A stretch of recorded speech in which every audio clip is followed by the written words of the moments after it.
সুপ্রিয় শিক্ষার্থীবৃন্দ, কি অবস্থা তোমাদের সবার? আশা করছি সবাই অনেক অনেক ভালো আছো এবং সুস্থ আছো। তোমাদের একটা আইটেম রয়েছে, সেটা হচ্ছে complete the sentences with suitable phrases or words. আমার কাছে মনে হয় এটা হয়তো তোমাদের এই ইন্টারমিডিয়েট যে সিলেবাস সেখানে সবচেয়ে সহজ একটা আইটেম। তো এই আইটেমটা সবচেয়ে সহজ হলেও এটাকে কিন্তু উপেক্ষা করা যাবে না, কারণ সহজ আইটেমে অনেক সময় নাম্বার মিস হয়ে যেতে পারে। তো এর জন্য কি করতে হবে, তেমন একটা প্রায়োরিটি না দিলেও কিন্তু এটা তোমাকে একটু নিয়মিত পড়ার মধ্যে রাখতে হবে বা চর্চার মধ্যে রাখতে হবে। তো সেই চর্চার অংশ হিসেবে আজকে দেখো আমি তোমাদেরকে একটা প্রশ্ন সলভ করিয়ে দিব বা প্র্যাকটিস করাবো। এই প্রশ্নটা রাজশাহী বোর্ডে 2024 সালে এসেছিল। তো এই প্রশ্নটা চলো একদম শুরু থেকে বুঝে বুঝে আমরা এই 10টা সেন্টেন্স সলভ করব। সবার প্রথমেই একটু দেখে নিই আমাদের এই বক্সে যে ওয়ার্ডগুলো দেওয়া রয়েছে এগুলোর অর্থগুলো কী। এখানে দেখো আমি দেখতে পাচ্ছি উড দ্যাট একটা ওয়ার্ড রয়েছে। এইটা দিয়ে সাধারণত বোঝায় যে যদি এমন হতো, এই ধরনের কিছু এখানে কিন্তু বোঝায় এই উড দ্যাট দিয়ে। তারপরে আমি দেখতে পাচ্ছি কি রয়েছে এখানে, দেখো এখানে রয়েছে হ্যাড বেটার। সাধারণত আমরা কাউকে উপদেশ দেওয়ার সময় যে তোমার এটা করলে ভালো হয় বা তুমি এটা করলে ভালো হয়, এই ধরনের ক্ষেত্রে আমরা এই হ্যাড বেটার ওয়ার্ডটা ইউজ করে থাকি। আর এরপরে কি রয়েছে দেখো, রয়েছে সিন্স। সিন্স দিয়ে এখানে কি বোঝানো হচ্ছে, যে একটা সময়কে আসলে এখানে ইন্ডিকেট করা হয় সিন্স দিয়ে। যেমন 5 বছর হয়ে গিয়েছে তোমার সাথে আমার দেখা হয়েছে, তখন এই ধরনের বাক্যগুলোতে সাধারণত আমরা এই সিন্স ওয়ার্ডটা ইউজ করে থাকি। সিন্সের কিন্তু আরও বেশ কিছু মিনিং রয়েছে, যেমন যেহেতু, এটাও একটা সিন্সের মিনিং, এরকম আর কি। তারপর একটা ওয়ার্ড রয়েছে এখানে ইট। ইট মানে তো ইহা, এটা তোমরা সবাই জানো। তারপর রয়েছে অ্যাজ ইফ। অ্যাজ ইফ অর্থ কিন্তু যেন। তারপরে রয়েছে লেট অ্যালোন। এটা দিয়ে সাধারণত কি বলা যায়, ভাবাই যায় না এরকম একটা ব্যাপার কিন্তু এই লেট অ্যালোন দিয়ে বোঝানো হয়। তারপর রয়েছে two dot dot dot two. তো এই টু টু এটা সাধারণত কোন ক্ষেত্রে বোঝানো হয় জানো, যে সে এতটাই এইটা যে এই কাজটা সে করতে পারছে না, এই ধরনের ক্ষেত্রগুলোতে সাধারণত আমরা এই টু টু এইটা বসাই। এইটা কোন ক্ষেত্রে ব্যবহৃত হয়, এটার আরও প্র্যাকটিক্যাল প্রয়োগটা আমরা প্রশ্নটা সলভ করলেই বুঝতে পারবো। তারপরে দেখো এখানে রয়েছে লেস্ট। লেস্ট দিয়ে সাধারণত বোঝানো হয় যে কোনো একটা ভয় রয়েছে, হ্যাঁ, এই ভয়ে যে, এই ধরনের ক্ষেত্রে আমরা লেস্ট ওয়ার্ডটা ইউজ করে থাকি। আর অ্যাজ সুন অ্যাজ দিয়ে সাধারণত বোঝানো হয় কোনো একটা ঘটনা ঘটতে না ঘটতেই, হ্যাঁ, বা জলদি বা শীঘ্রই, এই ধরনের ক্ষেত্রে আমরা সাধারণত এগুলো বসিয়ে থাকি। তারপরে রয়েছে যে নো সুনার হ্যাড দেন। এটা দিয়ে বোঝানো হয় কোনো একটা ঘটনা ঘটতে না ঘটতেই, কোনো একটা কাজ করতে না করতেই এই কাজটা হলো বা এই ঘটনাটা ঘটলো, এরকম। তো চলো আরও বেটার একটা আইডিয়া আমরা পাবো যখন আমরা এখানে এই সেন্টেন্সগুলোতে বসিয়ে বসিয়ে এগুলো সলভ করব। তো সবার প্রথমেই দেখো এখানে কি বলেছে, ইউ লুক এক্সস্টেড, তার মানে তোমাকে ক্লান্ত দেখাচ্ছে। You dash take rest for a while. এখানে দ্বিতীয় যে বাক্যটা, এটার মানে হচ্ছে যে তুমি কিছুক্ষণ সময়ের জন্য, এখানে ফর এ হোয়াইল দিয়ে বোঝানো হচ্ছে কিছুক্ষণ সময়ের জন্য টেক রেস্ট মানে বিশ্রাম করো। তো দেখো যেহেতু তোমাকে ক্লান্ত দেখাচ্ছে, তাহলে তুমি রেস্ট নিলে ভালো হয়। তার মানে আমি তোমাকে কি দিচ্ছি, একটা উপদেশ দিচ্ছি। আর উপদেশ দেওয়ার সময় সাধারণত আমরা কি করি, এই যে হ্যাড বেটার, এই হ্যাড বেটার ব্যবহার করি। তাহলে আমি এখন কি করব, এখানে হ্যাড বেটার লিখে ফেলবো। দেখো আমি লিখছি you had better take rest for a while. তাহলে আমার এ নাম্বার শেষ হয়ে গেল এবং আমি যেটা বসিয়েছি সেটা কেটেও দিলাম। তাহলে আমার কি হলো, অপশনগুলো আস্তে আস্তে কমে যাবে। বি নাম্বারে লক্ষ্য করো, বলছে the thief has fled away. দেখো থিফ মানে হচ্ছে চোর, হ্যাজ ফ্লেড মানে পালিয়ে গিয়েছে, dash he might be caught red handed.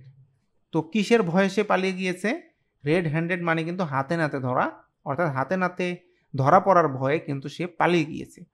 তাহলে দেখো আমাকে কি করতে হবে, এমন একটা ওয়ার্ড আনতে হবে যেটার অর্থ হচ্ছে এই ভয়ে যে, চোরটা পালিয়ে গেছে এই ভয়ে যে সে হাতে নাতে ধরা পড়তে পারে।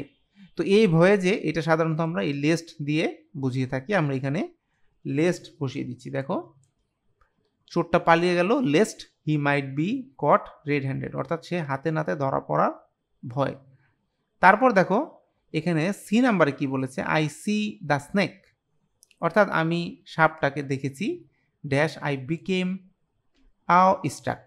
এই অ্যাও স্ট্রাক দিয়ে কি বোঝানো হচ্ছে, যে বিস্মিত হওয়া, যে আমি সাপটাকে দেখছি বা দেখেছি, ড্যাশ আই বিকেম, তখন আমি হয়ে গিয়েছি কি, তখন আমি বিস্মিত হয়ে গিয়েছি। ঠিক আছে, মানে কি করতে হবে আর বুঝে উঠতে পারিনি এরকম। এখন তুমি একটা জিনিস চিন্তা করে দেখো, আমাকে এমন একটা ব্যাপার এখানে ইউজ করতে হবে, সেটা হচ্ছে কি বলা যেতে পারে, সেইটা দিয়ে বোঝাবে যে সাপটাকে দেখতে না দেখতেই আমার কি হলো, আমি বিস্মিত হয়ে পড়লাম। তাহলে আমাকে কি করতে হবে, এই যে শুরুর যে পার্টটা রয়েছে, এই পার্টটাতে কি করতে হবে, এই নো সুনার হ্যাড যেটা রয়েছে এইটা আমাদেরকে ইউজ করতে হবে। তো আমরা এখানে লিখতে হবে নো সুনার হ্যাড, এটা এখানে বসবে। আর তারপরে হচ্ছে কি দেখো, এই যে আই সি দ্য স্নেক, মানে সাপটাকে দেখতে না দেখতেই, তারপর এখানে ইউজ করতে হবে then I became a struck. ঠিক আছে, এরকম।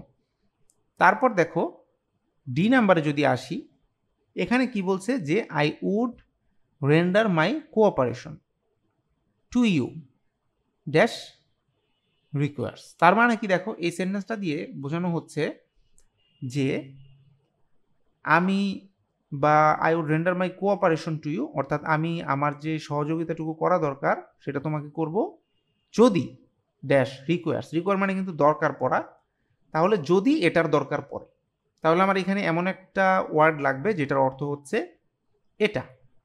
তো দেখো এখানে ইট মানে হচ্ছে এটা বা ইহা, তাহলে আমি কি করব, আমি এখানে যদি ইট বসাই তাহলে কিন্তু আমার কাজ শেষ, একটা মার্কস তুমি এখান থেকে পেয়ে যেতেই পারো।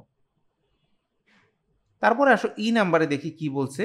ই নাম্বারে দেখো বলেছে, এর আগে আমি এখান থেকে নো সুনারটা কেটে দিচ্ছি, কারণ আমার এটা ইউজ করা হয়ে গিয়েছে। ই নাম্বার দেখো বলছে it was long dash I had met you, তার মানে এটা ছিল অনেক সময়, বা এটা অনেক সময় হয়ে গিয়েছে যে আমার তোমার সাথে দেখা হয়েছে। তো সেই ক্ষেত্রে দেখো আমার এখানে সিন্স বসানো ছাড়া কিন্তু আর কোনো রাস্তা খোলা নেই,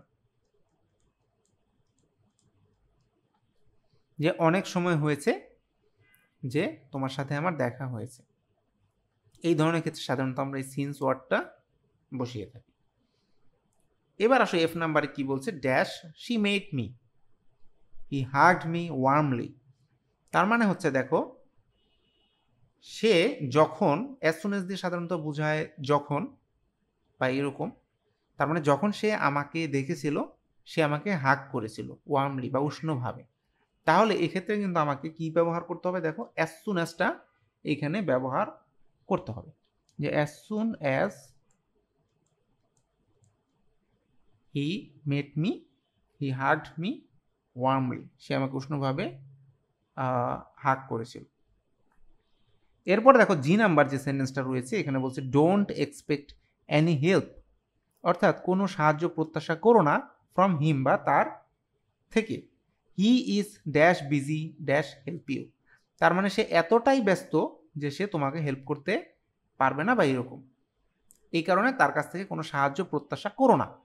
তো এখন তাহলে দেখো এই ধরনের একটা ওয়ার্ড এখানে আমার রয়েছে টু ড্যাশ টু, তাহলে আমি একটা টু এখানে বসিয়ে দিব আর পরের টুটা এখানে বসিয়ে দিব, তাহলে সে এতটাই ব্যস্ত যে তোমাকে সাহায্য করতে পারবে না বা এরকম বোঝাচ্ছে, এই কারণে তার কাছ থেকে কোনো সাহায্য প্রত্যাশা করো না। তাহলে কিন্তু আমার এই সেন্টেন্সটাও দেখো হয়ে গিয়েছে।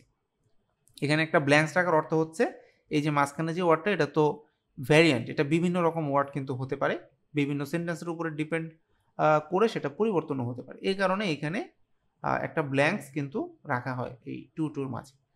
তারপরে দেখো এইচ নাম্বারে আমাকে কি করতে হবে, এখানে আমাকে বলছে আই অ্যাম অরফান নাও, তার মানে আমি এখন এতিম, কারণ অরফান মানে কিন্তু এতিম, dash my father had lived longer, যদি আমার বাবা আরও বাঁচত। ঠিক আছে, এই ধরনের ক্ষেত্রে সাধারণত আমরা কি বসাই, উড দ্যাট এইটা বসাই। দেখো যে would that my father had lived longer, তার মানে আমার বাবা যদি আরও অনেকদিন বাঁচত, এরকম এখানে বোঝানো হচ্ছে। তারপরে আসো আই নাম্বারে আমরা দেখি এখন কি বসানো যায়। এখানে লক্ষ্য করো বলছে যে he can not walk for few steps, তার মানে সে পারে না ওয়াক বা হাঁটতে অল্প কয়েক ধাপ, মানে অল্প একটুই সে হাঁটতে পারে না। Dash run for a mile, তার মানে 1 মাইলের কথা তো ভাবাই যায় না। এই ধরনের ক্ষেত্রে আমরা কি করি দেখো, এই যে লেট অ্যালোন এটা বসাই দিই। জাস্ট এটা যদি তুমি এখানে ইউজ করো, let alone run for a mile, তার মানে 1 মাইল দূরের কথা তো ভাবাই যায় না। তো ভাবাই যায় না এই ধরনের ক্ষেত্রে তুমি লেট অ্যালোন এই ওয়ার্ডটা বা এই ফ্রেজটা ইউজ করবে, ঠিক আছে।